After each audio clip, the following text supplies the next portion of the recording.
Hello everyone, मैं happy Singh आप सबका स्वागत करता हूं अपने चैनल क्विकलीज ऑफ माइंड में। आज हम लोग देखने वाले हैं मेरे दोस्त 2011 में जितने भी क्वेश्चन मैट्रिक एग्जाम में पूछे गए हैं उन्हीं का प्रीवियस ईयर क्वेश्चन, जो ऑब्जेक्टिव क्वेश्चन होते हैं, जो काफ़ी इंपॉर्टेंट होते हैं, उन्हीं क्वेश्चनों को हम लोग क्या करने वाले हैं, देखने वाले हैं। तो इसे हम लोग क्या करेंगे, ध्यानपूर्वक समझेंगे एक एक बात को, ठीक है। इग्नोर नहीं करना है। अगर मैट्रिक में देखो भाई, अगर मैट्रिक में 95% प्लस नंबर करना है मैथ में, तो आपको इन ऑब्जेक्टिवों को तो देखना पड़ेगा, ठीक है। अगर आप इस वीडियो पर बने हुए हैं तो समझिए आपका कल्याण है, अगर नहीं बने हुए रहिएगा समझिए गया, बाय बाय टाटा, ठीक है। चलिए, पहला क्वेश्चन हमारा, निम्नलिखित में से कौन परिमेय संख्या है। मोस्ट इंपोर्टेंट, हर साल ही पूछा जाता है कि निम्नलिखित में से कौन परिमेय संख्या है या अपरिमेय संख्या है, ठीक है। तो इसको देखिए, रूट थ्री क्या है, हमारा परिमेय संख्या नहीं है, ये हमारा अपरिमेय संख्या है, ठीक है। उसके बाद में बी नंबर को छोड़िए, अभी आते हैं हम लोग सी नंबर पे, ठीक है। 4 प्लस का रूट 5, इतना आप समझिए कि रूट 5 क्या होता है, अपरिमेय होता है। और अपरिमेय संख्या है ना, और इसके सामने क्या जुड़ा हुआ है, 4, यानी कि ई भी क्या है, एक अपरिमेय संख्या है, ठीक है।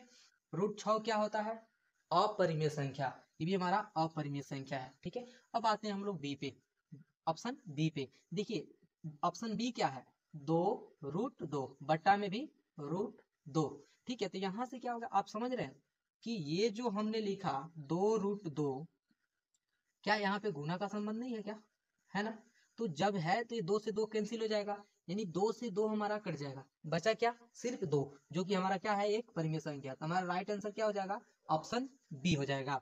चलिए दूसरे नंबर पर देखते हैं, किसी धनात्मक पूर्णांक, कोई भी धनात्मक पूर्णांक है ए तथा बी के लिए ए बी का मशा, A B Guna A B का लसा निम्न में से किसके बराबर है। यानी दो धनात्मक पूर्णांक लेना है जिसका हम लोग क्या किया जाए, मौसा निकाला जाए और लसा निकाला जाए। क्या निकाला जाए, मौसा और लसा निकाला जाए, जिस और उसका गुणांक किसका, मौसा और लसा का गुणांक, यानी कि गुणन इस चारों ऑप्शन में से किसके बराबर होगा, ठीक है। तो इसे हम लोग क्या करते हैं, उदाहरण के माध्यम से समझते हैं, ठीक है। बोला गया है ना, किसी धनात्मक पूर्णांक ए तथा बी के लिए, ठीक है। तो ए के लिए हमने मान लिया वो धनात्मक पूर्णांक 2 है, और बी को हमने मान लिया धनात्मक पूर्णांक 4 है, ठीक है। अब देखिए इसका मौसा निकालना है ना, मौसा यानी कि क्या, HCF, मौसा का मतलब होता है HCF। तो आप यहाँ पे निकालिए 2 और 4 का HCF क्या होता है, 2 और 4 का HCF आपको मिलेगा 2, हाईएस्ट कॉमन फैक्टर, ठीक है। यानी इस दोनों में सबसे बड़ा और कॉमन, यानी कि कॉमन मल्टीपल कौन है, ठीक है, तो 2। अब देखिए यहाँ पे फिर इसका बोला एलसीएम निकालने के लिए, तो 2 और 4 का एलसीएम आप ही बताइए कितना होता है, एलसीएम कितना होता है, 4 होता है, ठीक है। और बोला इसका गुना करने के लिए ना, तो देखिए 2 और 4 का अगर गुना करें तो क्या मिलेगा, 8 मिलेगा, ठीक है, 8 मिला। उसी तरह से इस ऑप्शन में अगर ए के जगह पर 2 रखें, बी के जगह पर 4 रखें, अगर हमारा 8 आ जाता है तो ऑप्शन क्या हो जाएगा, सही हो जाएगा। अगर यहाँ पे आप 2 रखते हैं और नीचे 4 रखते हैं, देखिए ए के जगह पर 2, बी के जगह पर 4, क्या आने वाला है, नहीं, 1/2 आएगा, तो हमारा क्या होगा, ये ऑप्शन ए नहीं होगा बिल्कुल। और यहाँ पे देखिए बी का वैल्यू हमारा कितना है, 4 है, ए का वैल्यू कितना है, 2, 2 से इस 4 को काटेंगे तो 2 आएगा, आना कितना चाहिए था, 8, ये भी ऑप्शन हमारा नहीं है। ए की जगह पर 2 रखते हैं और बी की जगह पर 4 रखते हैं। अब देखिए गुना का संबंध है, गुना करिए, 4 दूनी 8, यानी कि 8 आ गया, यानी ऑप्शन सी हमारा क्या हो गया, सही हो गया, ठीक है। चलिए अब 3 नंबर पे हम लोग क्वेश्चन पे चलते हैं। घात एक वाले बहुपद कहलाते हैं, यानी कि एक घात वाले बहुपद क्या कहलाते हैं, तो एक घात वाले बहुपद क्या कहलाते हैं, रैखिक बहुपद कहलाते हैं। ऑप्शन क्या है, द्विघात बहुपद, त्रिघात बहुपद, रैखिक बहुपद और बहुपद नहीं। तो कौन सा आंसर हो जाएगा, रैखिक बहुपद। अब देखिए त्रिघात बहुपद का सबसे व्यापक रूप, यानी त्रिघात बहुपद का सबसे सरलतम रूप क्या होता है, यही क्वेश्चन पूछा गया है। तो चलिए, अगर आपने बहुपद पढ़ाई किया होगा तो आपने तो आप क्वेश्चन बना दीजिएगा। देखिए पहला ऑप्शन क्या है, त्रिघात, यानी पहले तो 3 घात होना चाहिए। इसमें घात कितना है, 2, हमारा ऑप्शन ही नहीं होगा, ठीक है। इसमें घात कितना है, 4 है, हमारा घात कितना होना चाहिए, अधिकतम से अधिकतम 3 होना चाहिए, ये भी ऑप्शन नहीं होगा। अब देखिए सी नंबर को छोड़िए, डी नंबर पाइए, इसका भी घात देखते हैं, तो घात कितना अधिकतम 2 है, यानी कि हमारा ऑप्शन डी नंबर भी नहीं होगा। अगर 3 वो नहीं हो रहा है तो पक्का तो सी नंबर होगा ना। ऐसे भी देखिए ना, इसका घात क्या है, 3 है, 3 के बाद में घात 2 है, 2 के बाद में 1 है, फिर डी है हमारा, यानी कि आंसर क्या हो जाएगा, सी नंबर हो जाएगा यहाँ पे।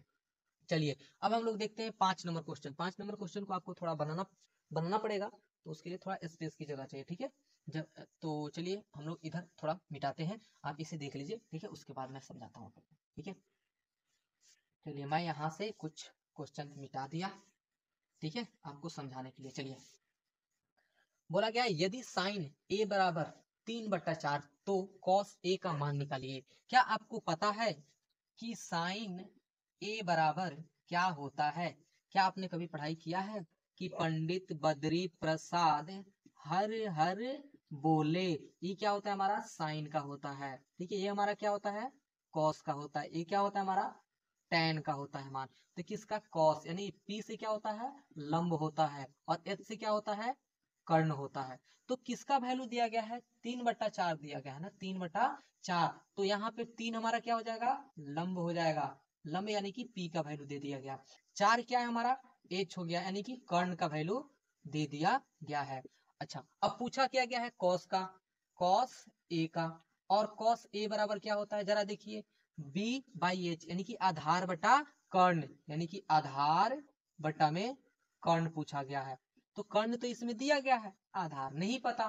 चलिए कर्ण के जगह पर हमने 4 लिख लिया, दिया गया है, तो अब आधार का मान निकालते हैं। तो आधार निकलता है कैसे देखिए, अब बात को समझिएगा जरा, ठीक है। चलिए मैं यहाँ पे एक ट्रेंगल बना लेता हूँ, ठीक है, क्या ट्रेंगल बना लिया, ठीक है, या ट्रेंगल नहीं बनाते, चलिए ऐसे ही निकालते हैं।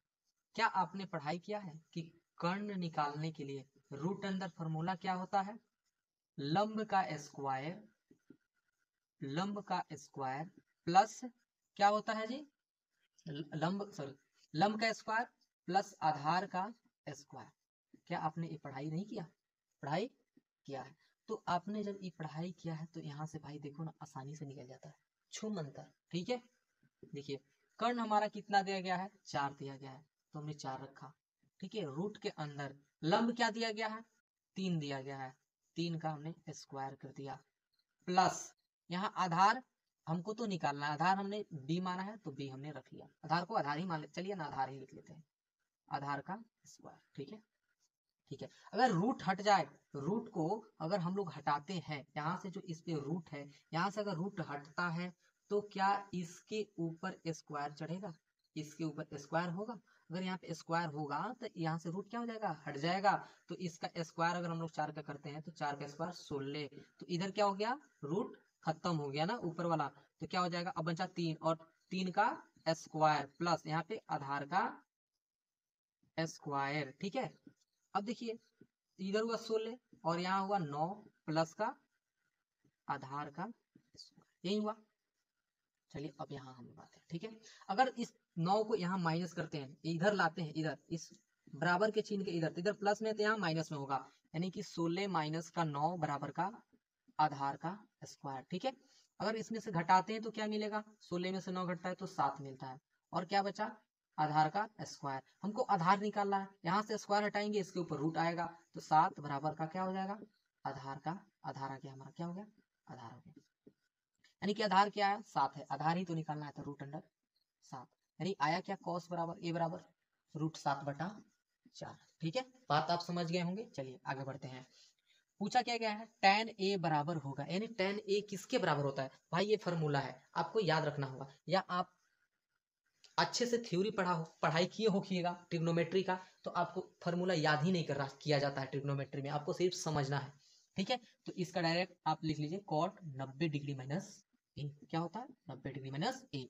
देखिए 7 नंबर क्वेश्चन, किसी बिंदु की एक अक्ष से दूरी उस बिंदु का कहलाता है, किसी बिंदु की एक अक्ष से दूरी उस बिंदु को क्या कहलाता है, तो ऑप्शन सुनिए भुज कोटि अक्ष या आलेख, तो हमारा कोटि कहलाता है, क्या कहलाता है कोटि कहलाता है, ऑप्शन बी हो जाएगा, ठीक है। देखिए निम्न में से कौन वृत्त के क्षेत्रफल का सूत्र है, डायरेक्ट फार्मूला पूछा गया भाई, तो फार्मूला आप क्लास 10th के लिए सारे के सारे फार्मूला आप लोग को याद रखना पड़ेगा, क्वेश्चन भी बनाना है और ऑब्जेक्टिव में भी आएगा, ठीक है। तो यहाँ पे किसका पूछा गया वृत्त का क्षेत्रफल पूछा गया, तो क्या होता है 2πr होता है नहीं होता है, 4πr² होता है नहीं होता है, πr² होता है जी राइट, πr² ही होता है, ठीक है। उसके बाद में क्वेश्चन क्या पूछा गया संचयी बरम्बरता, संचयी बरम्बरता वक्र कहलाती है, यानी संचयी बरम्बरता वक्र क्या कहलाती है इसको, तो क्या पहला ऑप्शन है त्वरण, चलिए जी पहला ऑप्शन ही हमारा सही है, क्या त्वरण कहलाती है, ठीक है। अब 10 नंबर क्वेश्चन क्या है, यूक्लिड विभाजन एल्गोरिथम दो धनात्मक पूर्णांकों के निम्न में किससे परिकलित करने के लिए करने की तकनीक है। यानी यूक्लिड विभाजन एल्गोरिथम से हम लोग क्या निकालते हैं भाई, तो क्या निकालते हैं, HCF निकालते हैं, यानी कि मस निकालते हैं। तो ऑप्शन क्या है, लस, गलती नहीं हो सकता, मस, या राइट आंसर है क्या हमारा, मस।